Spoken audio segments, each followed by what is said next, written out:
Hello students, आपका मेरे channel mathematics bye आज़ाद sir में स्वागत है। आज हम आपकी 8वीं क्लास की सामाजिक विज्ञान की वर्कशीट नंबर 15 करने वाले हैं, जो कि 16 नवंबर के लिए हैं। सभी बच्चे यहाँ अपना नाम लिखेंगे या अपने कक्षा अध्यापक का नाम लिखेंगे। आज हम पार्ट 2 पढ़ने वाले हैं बेटा, व्यापार से साम्राज्य तक। व्यापार से साम्राज्य तक नए शासन की स्थापना और कंपनी की फौज। तो देखिए, नए शासन की स्थापना के बारे में है। कहता गवर्नर जनरल वॉरेन हेस्टिंग्स 1773 से 1785 तक उन बहुत सारे महत्वपूर्ण व्यक्तियों में से था जिन्होंने कंपनी की ताकत फैलाने में अहम भूमिका अदा की। वॉरेन हेस्टिंग के समय तक आते आते कंपनी न केवल बंगाल बल्कि मुंबई और मद्रास में भी सत्ता हासिल कर चुकी थी। ठीक है, ब्रिटिश इलाके मोटे तौर पर प्रशासकीय इकाइयों में बटे हुए थे। ठीक है, मोटे तौर पर ब्रिटिश इलाके प्रशासकीय इकाइयों में बटे हुए थे, जिन्हें प्रेसिडेंसी कहा जाता था। उसमें 3 प्रेसिडेंसी थी, बंगाल, मद्रास और मुंबई। हर एक का शासन गवर्नर के पास होता था। सबसे ऊपर गवर्नर जनरल होता था। प्रथम गवर्नर जनरल वॉरेन हेस्टिंग्स ने कई प्रशासकीय सुधार किए। न्याय के क्षेत्र में उसके सुधार खास तौर से उल्लेखनीय थे। सन 1772 से एक नई न्याय व्यवस्था स्थापित की गई। इस व्यवस्था में प्रावधान किया गया कि हर जिले में 2 अदालतें होंगी, एक फौजदारी अदालत, दूसरी दीवानी अदालत। दीवानी अदालतों के मुखिया यूरोपीय जिला कलेक्टर होते थे।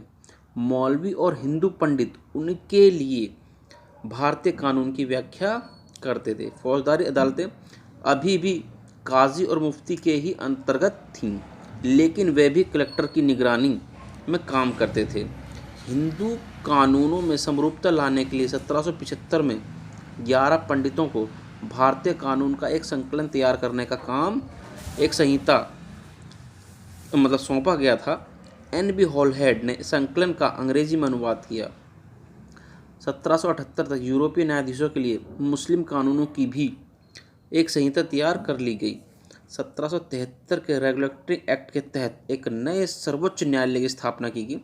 इसके अलावा कोलकाता में अपीलीय अदालत, सदर निजाकत अदालत की भी स्थापना की गई।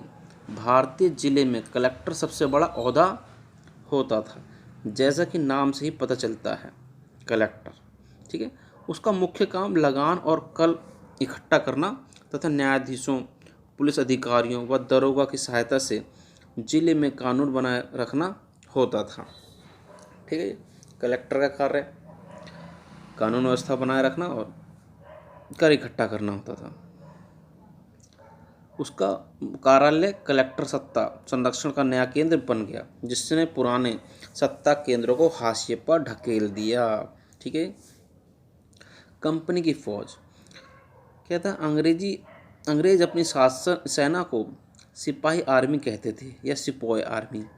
जहां जंगल मुगल फौज मुख्य रूप से घुड़सवार और पैदल सेना थी, जिन्हें तीरंदाजी और तलवारबाजी का प्रशिक्षण दिया जाता था, वहीं ब्रिटिश सेना में सिपाही मॉस्केट यानी कि तोड़ेदार बंदूक और मैचलॉक बारूद को माचिस से चिंगारी देने वाली बंदूक से लैस होते थे।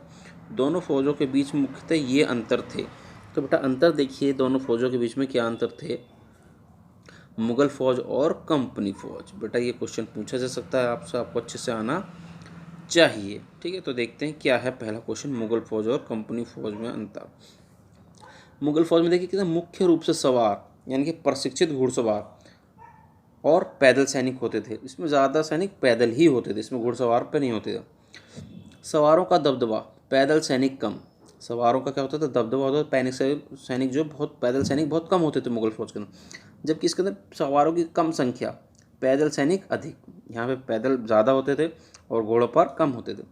तीरंदाजी और तलवारबाजी में से निपुण सेना, मुगल फौज के अंदर तीरंदाजी और तलवारबाजी की निपुण सेना होती थी, जबकि कंपनी में क्या होते थे, बंदूक चलाने में निपुण सेना होती थी। मुगल फौज के अंदर विशाल पेशेवर प्रशिक्षित सेना नहीं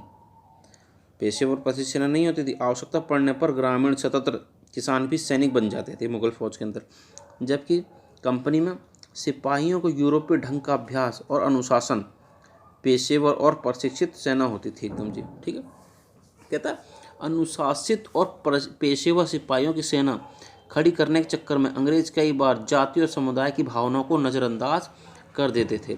पर सिपाही किसी न किसी समुदाय के सदस्य तो थे ही। अपने जीवन और अपनी पहचान के एहसास में आने वाले बदलाव को सिपाहियों ने किस रूप में देखा, ये 1857 के विद्रोह में स्पष्ट झलकता है। ठीक है, कहता है व्यापार के साम्राज्य तक नामक इस पाठ के सारांश के रूप में हम कह सकते हैं कि ईस्ट इंडिया कंपनी एक व्यापारिक कंपनी से बढ़ते बढ़ते एक भौगोलिक औपनिवेशिक शक्ति बन गई। 19वीं शताब्दी की शुरुआत में नई भाप तकनीक के आने से यह प्रक्रिया और तेज हुई और अब केवल 3 हफ्तों में जहाज़ की यात्रा में से भारत पहुंचा जा सकता था। 3 हफ्तों के अंदर ही जहाज़ की यात्रा से भारत पहुंचा जा सकता। अतः ज़्यादा से ज़्यादा अंग्रेज और उनके परिवार भारत जैसे दूर देश में आने लगे। 1857 तक भारतीय उपमहाद्वीप के 63% भूभाग और 78% आबादी पर कंपनी का सीधा शासन स्थापित हो गया।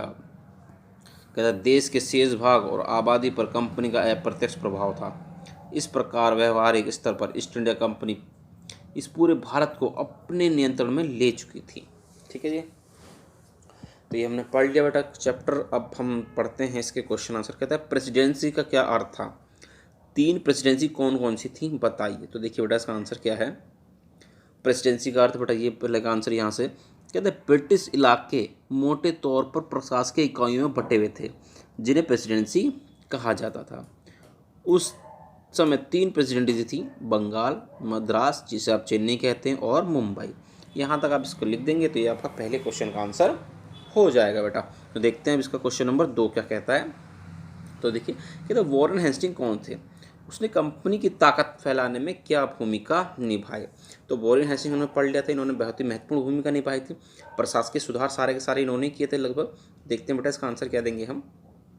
तो देखिए ये कहता है गवर्नर जनरल वॉरेन हेस्टिंग्स 1773 से 85 तक रहे थे।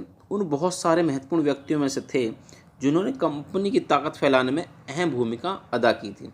वॉरेन हेस्टिंग के समय तक आते आते कंपनी ने केवल बंगाल बल्कि मुंबई और मद्रास में भी सत्ता हासिल कर चुकी थी बेटा। तो यहाँ तक हम लिख देंगे इसको और ये हमारे दूसरे क्वेश्चन का आंसर हो जाएगा।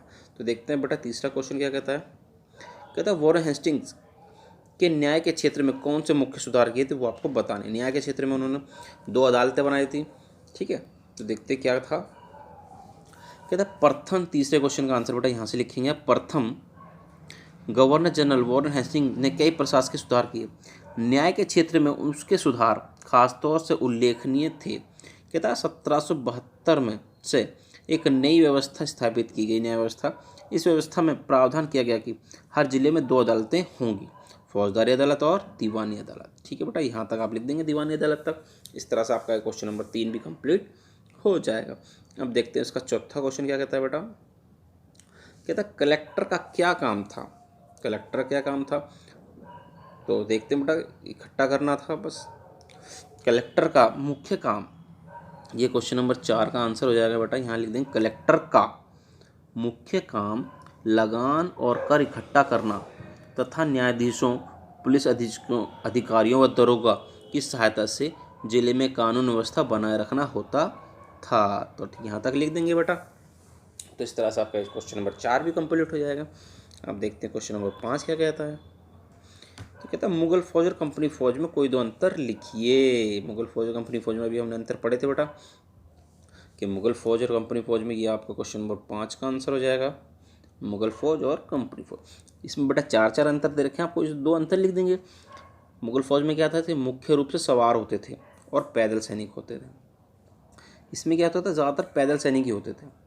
इसमें सवारों का दबदबा होता था, पैदल सैनिक कम होते थे। यहाँ पर पैदल सैनिक अधिक होते थे और सवार बहुत कम होते थे। यहाँ पे तलवारबाजी और तीरंदाजी में निपुण होते थे, जबकि इसमें बंदूक चलाने में निपुण होते थे कंपनी में। ठीक है, यहाँ पर जो थी मुगल सेना में प्रशिक्षित जो सैनिक थे वो कम हुआ करते थे। कभी कभी गांव के सैनिक भी जो है, सैनिक गांव के जो किसान थे वो भी सैनिक बन जाते थे। लेकिन इसके अंदर क्या था, यूरोपीय ढंग से अभ्यास करने वाली सेना हुआ करती थी और प्रशिक्षित सेना हुआ करती थी। ठीक, तो इस तरह से आप मुगल फौज और कंपनी फौज में अंतर लिख देंगे। आप देखते हैं क्वेश्चन नंबर 6 क्या कहता है बेटा। ये बड़ा छठा क्वेश्चन और आखिरी क्वेश्चन कहता है सोच कर लिखिए कि भारतीय जनता सिपाही के रूप में कंपनी के लिए काम क्यों करती थी। तो बेटा क्यों करती थी, क्योंकि मोटी सैलरी मिलती, अच्छी सैलरी मिलती थी और दूसरा कोई काम नहीं था, इसलिए क्या सिपाही बन जाते थे क्योंकि सैलरी अच्छी देती थी कंपनी। तो देखते हैं बेटा इसका आंसर। ये देखिए, कहता अच्छी सैलरी पाने के लिए भारतीय जनता सिपाही के रूप में कंपनी के लिए कार्य करती थी। ठीक है, तो इस तरह से बेटा आपकी आज की वर्कशीट पूरी होगी। उम्मीद करते हैं आपको अच्छे समझ में आई होगी।